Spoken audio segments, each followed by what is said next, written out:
So, ito po yung ano namin, ma'am. Apps. So, available ako. Ayan. Kailangan i-refresh lang siya ng ganyan para magparehas yung oras. So, kailangan naka-green parehas yung GPS. And connected. Naka-green dapat parehas yan. Then, dito po yung oras. Kung ilang oras na ako naka-duty. Then, pagka gusto mo naman, pag broken ka na, i-click mo lang kasi broken. Yan. Then, i-okay mo lang kapag mag-break ka para hindi ka pasukan ng booking, ng order. Pag mag-end duty ka na rin, pipidutin mo lang itong end duty dito sa may oras na sa baba. Yan. Then, confirm shift end kapag mag-out ka na. Ngayon, sa mga order, nandito naman si dashboard. May nasignal ko dito. Ayan. So makikita dito kung gaano ka marami ang deliveries mo.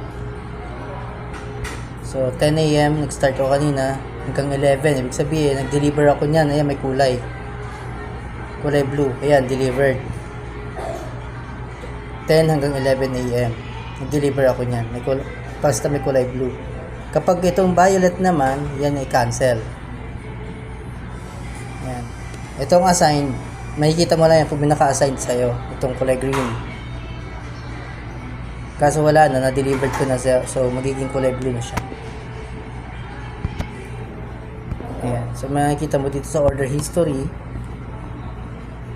Kasi hanggang 3 days yan eh. Yan. So, dalawa itong na-deliver ko. Ayan, meron akong 16 minutes, 11 minutes. Yan yung... Saan dito CR nyo? Yan po yung oras. Kailangan kasi between or within 30 minutes ma-deliver na. Ayan. So, mali po yung ano na yan. Yung pin location na yan. Actually. Hindi mo na kailangan sundin yan. Maliligaw ka lang. So, ang importante pa rin yung landmark address ni customer kapag tinawagan siya. So, bago umalis, tatawagan pag hindi alam ang pupuntahan. Ayan.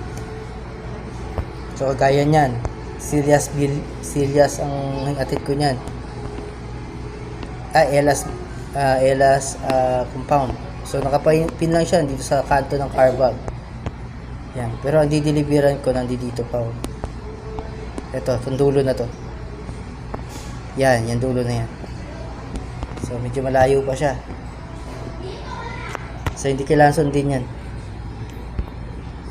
Ngayon, pag may pumasok na order, may kita naman po yan dito sa gitna na to. Sa taas ng store na to. Then, i-click mo lang yon. Pag click nyo, may makikita kang confirm. Scan. Confirm delivery, ganyan. So, ibig sabihin, accept.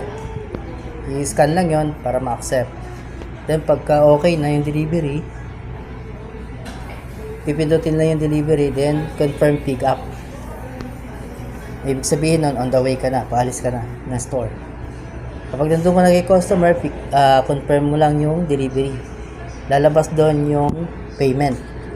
Paglabas ng payment, tanggapin ang bayad, then click yung payment. Tapos na, drop off na siya. Then balik ka na sa store. Ganun lang. Wala pa kasing delivery na pumapasok kaya hindi ko ma-demo. Pero andun sa video kay Sir Eric, may mga deliveries na pumasok. So, may kita doon kung paano siya i-demo. Yan na pa.